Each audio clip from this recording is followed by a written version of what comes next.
உத்திஷ்ட கணபதியை வணங்கி எல்லோருக்கும் எல்லாம் நல்லதே நடக்கட்டும். வாழ்க வையகம், வாழ்க வளமுடன்.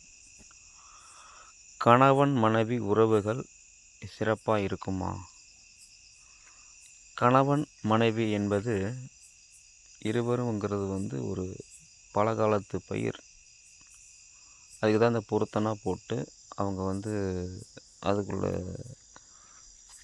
10 பொருத்தம் இருக்கா, 8 பொருத்தம் இருக்கா, இல்லை இது ஒரு கிரக அமைப்புனா கரெக்டாக இருக்கான்னு சொல்லி தான் நம்ம ஜாதகத்தில் அதை ஃபிட் பண்ணி ஓரளவுக்கு நம்ம பொருத்தம் இப்போ ஒரு ஒரு ஜோசியருக்கு ஒரு 4 ஜோசியரை பார்க்குறது எல்லோரும் சிறப்பாக பார்ப்பாங்க.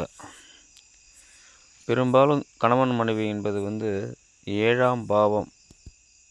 7ஆம் பாவம் ஒரு நல்ல நிலைமையில் இருந்திருந்தால் வரும் மனைவி நமக்கு ஒரு சிறப்பான மனைவியாக இருப்பாங்க. நமக்கு என்ன தேவையோ அதுக்கு தகுந்த மாதிரி அவங்க நடந்துப்பாங்க.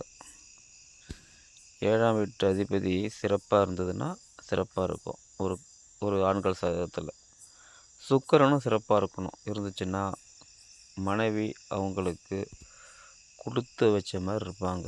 அதாவது வாழ்க்கையில் இதை விட எனக்கு எதுவும் இல்லை, மனைவியே எனக்கு போதும், வேறு எதுவும் தேவையில்லைன்னு சொல்லிட்டு அந்த 7ஆம் அதிபதியும் சுக்கிரனும் சிறப்பாக இருந்தால் வாழ்க்கை சிறப்பாக இருக்கும்.